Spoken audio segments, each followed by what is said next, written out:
Now, from Wish TV, your local news source, this is All Indiana Politics.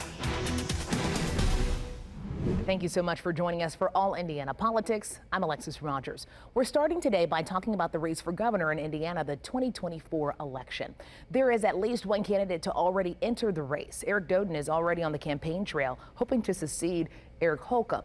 Doden served as president of the Indiana Economic Development Corporation under Governor Mike Pence. He's also been the CEO of Greater Fort Wayne. Let's welcome in Eric Doden. Let's start with basic questions. First, thank you for coming in and chatting with us. The first question is definitely, why announce so early? Why do you even want to run for governor? Well, let me start with maybe why run for governor, and then I'll move to why announce so early.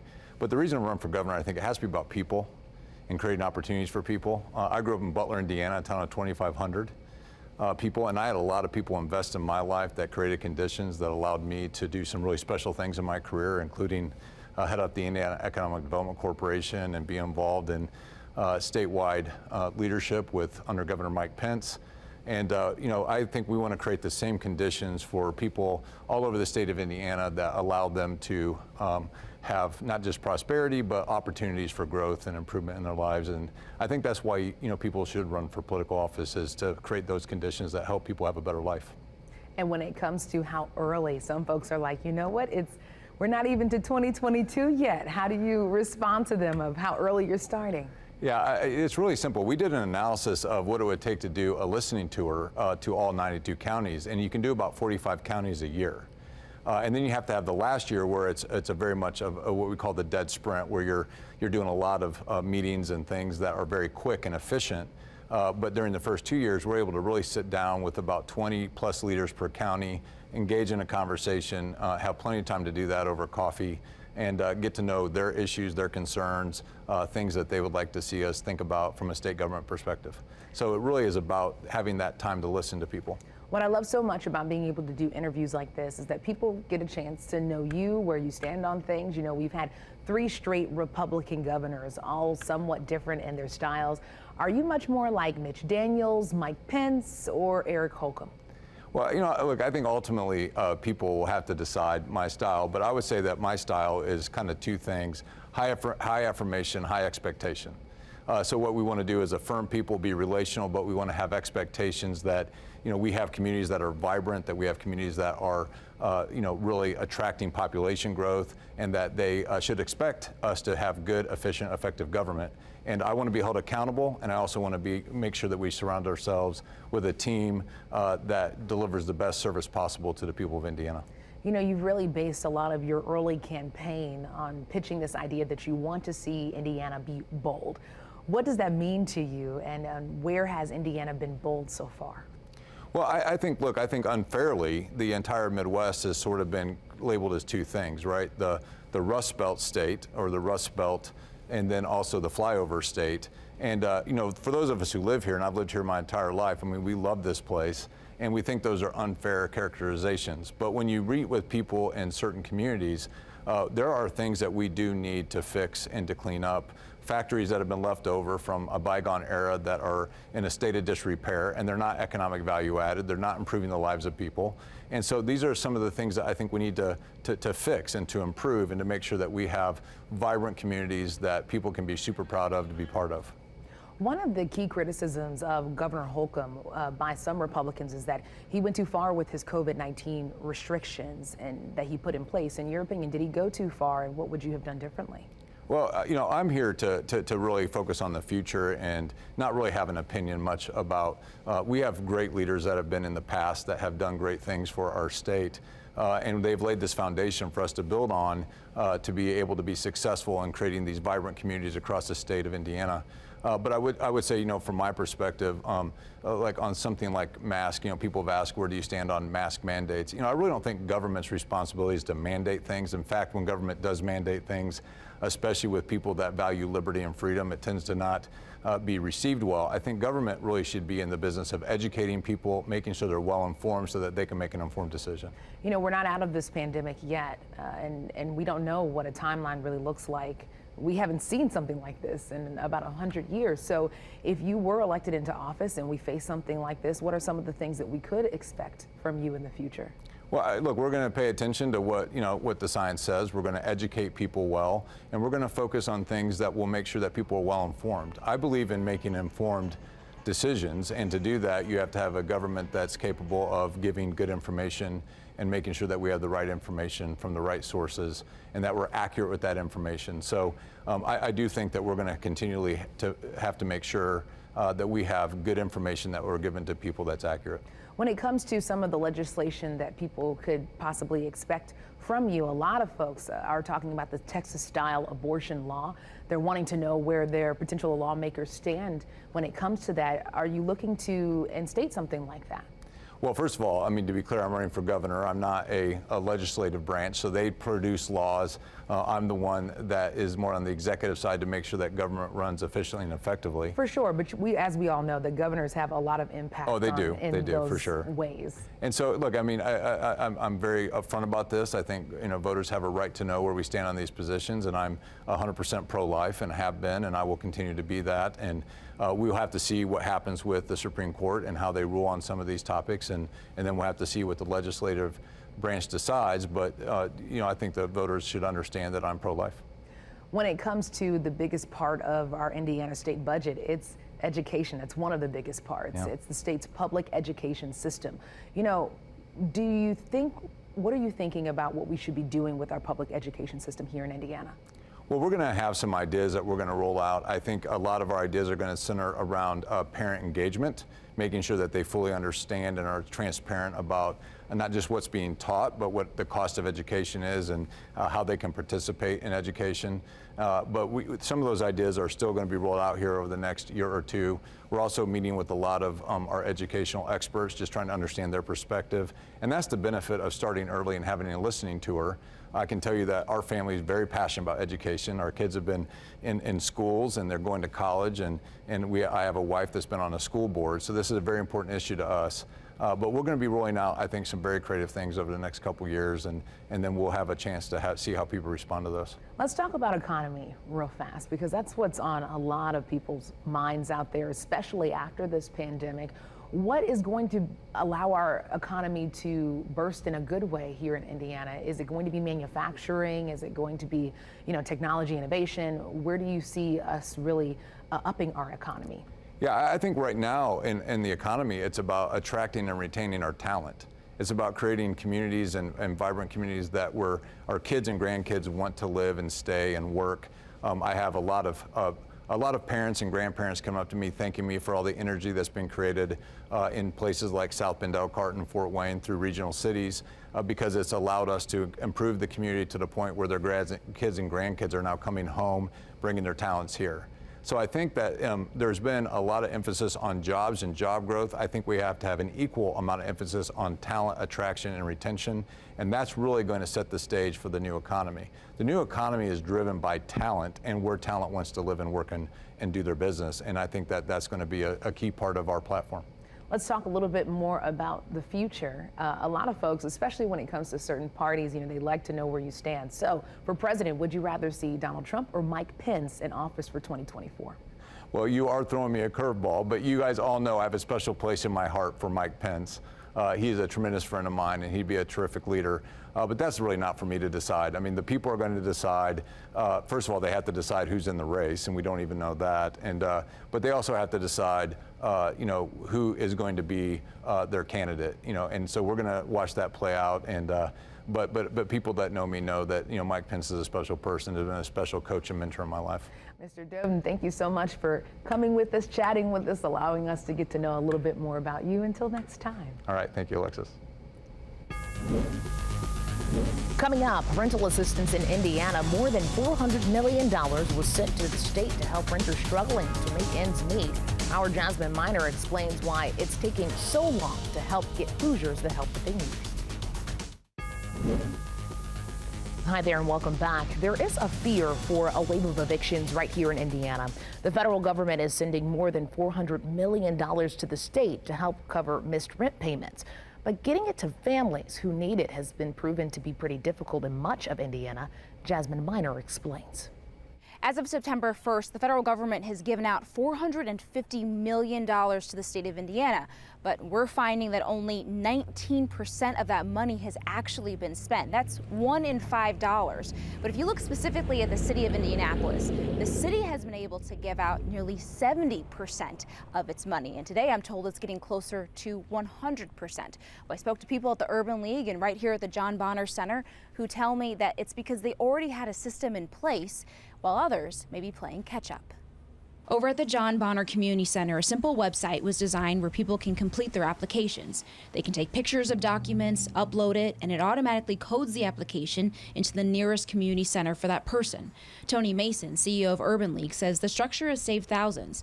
But even with the success of getting out the rental assistance money, it doesn't stop communities bracing for evictions. Had we not had this program, we could very easily count the nearly 13,000 that have been helped this year likely would be either evicted or perhaps looking for housing elsewhere. Is the rental assistance money enough? The rental assistance money is a tool to help people to get through this moment. What it is going to take is a real overhaul of a number of systemic issues and challenges that we face. James Taylor, the CEO of the John Bonner Center, says most of the money people make goes towards housing, not leaving a lot of wiggle room for much else. A U.S. Treasury Department report issued last month and obtained by ITMate shows more than 8,000 families statewide received federal rental assistance money in August. About 1 in 4 of those lived in Indianapolis.